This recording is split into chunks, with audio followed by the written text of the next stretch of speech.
Hey you all, how are you? Welcome back to the channel with David. And in this video, we are continuing the same topic, model auxiliary verbs. In the previous videos, we have covered some of the models, जिसमें can, could हमने देखा, may और might भी study किया.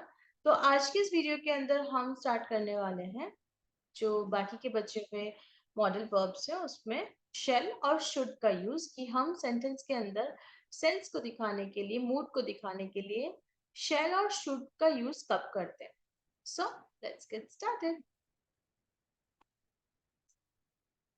तो first of all हम देखते हैं कि शेल का यूज हम कब करते हैं. जब आप टेंस पढ़ते हैं फ्यूचर सिंपल टेंस तब वहां पर हम विल और शेल का यूज करते हैं. लेकिन क्या होता है कि प्रेजेंट जो अभी आज के सिनेरियो में इंग्लिश लैंग्वेज के अंदर हम शेल का यूज जो है वो फ्यूचर टेंस के सेंस में बहुत कम यूज करते हैं. लाइक शेल की जगह पे विल ही यूज करते हैं.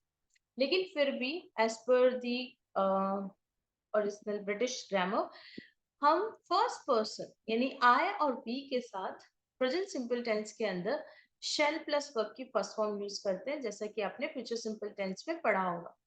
जैसे I shall be 35 next month, we shall go there tomorrow.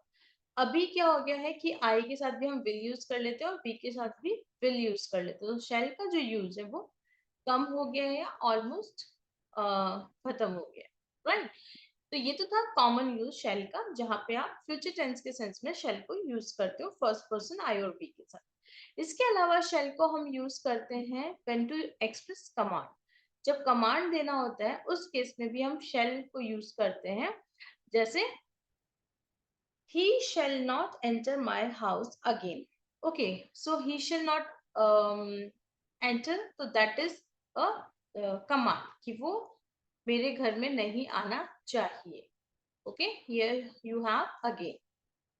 Okay, so command के सेंस में ऑर्डर के सेंस में हम बोलते हैं. दूसरा, टू एक्सप्रेस प्रॉमिस. प्रॉमिस दिखाने के लिए, प्रॉमिस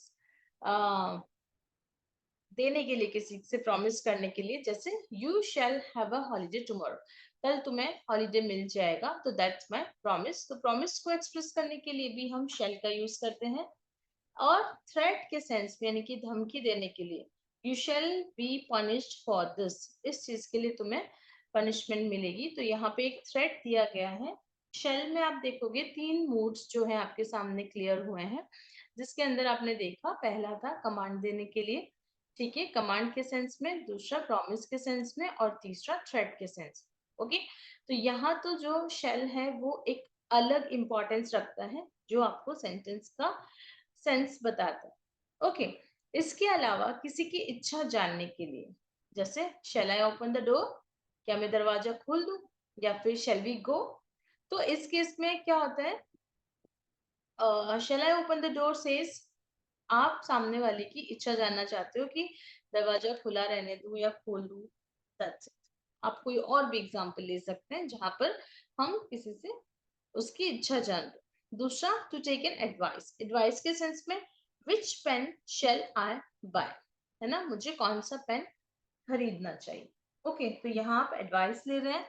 और सजेशन के सेंस में, है ना, सजेशन लेने के लिए, वेयर शेल वी गो, कहाँ जाना चाहिए. तो उस केस में भी आप देखोगे कि हमने शेल का यूज किया है ये शो करने के लिए कि यहाँ सजेशन ली गई है. उससे पहले वाले सेंटेंस के अंदर एडवाइस लिया गया था, और उससे पहले वाले सेंस में सामने वाले की विल यानी इच्छा जानी गई.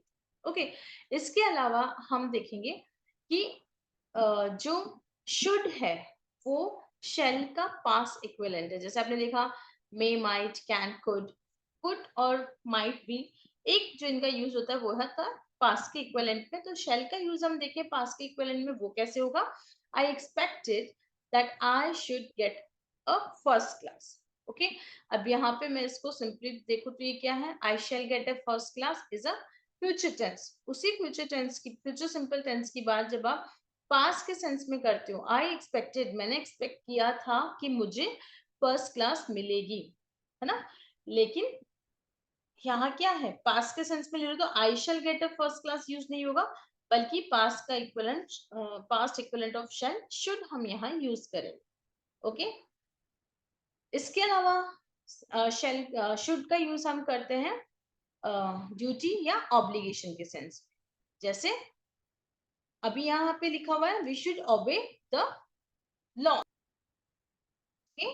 We should obey the laws, क्या कह रहा है कि हमारी ये ड्यूटी है कि हमें नियमों को मानना चाहिए, और ऑब्लिगेशन भी है, यदि आप लॉ नहीं मानते हैं तो आपको पनिशमेंट मिलती है। तो यहाँ समझने वाली बात ये है कि ड्यूटी और ऑब्लिगेशन में क्या डिफरेंस है। सेंटेंस के अंदर duty and obligation almost similar sense लेते हैं, लेकिन जब आप ड्यूटी की बात करते हो तो वहां पर आपका ये कर्तव्य होता है कि आपको ऐसा करना चाहिए, okay, as a human being. लेकिन ऑब्लिगेशन जहाँ पे होता है वहां ऐसा है कि यदि आप ऐसा नहीं करते हो तो you will get a negative consequence of this. जैसे ड्यूटी की बात करें हम, you should keep your promise, तुम्हें तुम्हारी प्रॉमिस जो तुमने की है वो पूरी करनी चाहिए। अब ये एक ड्यूटी है कि आपने किया है तो पूरा करना चाहिए, बट ड्यू टू सम और अदर रीजन यदि आप नहीं कर पाए तो आपको उसके लिए पनिश नहीं किया जाए, okay, it's your duty and your lookout. दूसरा, children should obey their parents, बड़ों की बात माननी चाहिए, है ना, you should obey their your parents, sorry, you should obey your parents, और you should wear a helmet while riding a bike. अभी यहाँ पे ये आपकी ड्यूटी बनती है कि आपको बाइक चलाते हुए हेलमेट पहनना चाहिए, लेकिन ये ड्यूटी नहीं है, ये ऑब्लिगेशन। क्यों? यदि आप हेलमेट नहीं पहनते हैं तो you will get a negative consequence of this, okay. So this way duty और ऑब्लिगेशन के सेंस में हम शुड को यूज करते हैं, ओके। इसके बाद आता है कंडीशनल क्लॉजेस, जैसे कि इफ क्लॉज वाले सेंटेंसेस होते हैं उनमें क्या चीज बताने के लिए, to express supposition that may not be true, ऐसा सपोज करना, ऐसा अनुमान लगाना जो कि कभी सही नहीं हो सकता। जैसे if it should rain they will not come, यदि बारिश होती, है ना, तो वो नहीं आती, ओके, तो वो नहीं आएंगे, यदि बारिश होती तो नहीं आती, लेकिन बारिश हो ही नहीं रही है, okay. Then if he should see me here he will not be annoyed, यदि वो मुझे यहाँ देखेंगे he will not be annoyed, तो वो गुस्सा नहीं करेंगे।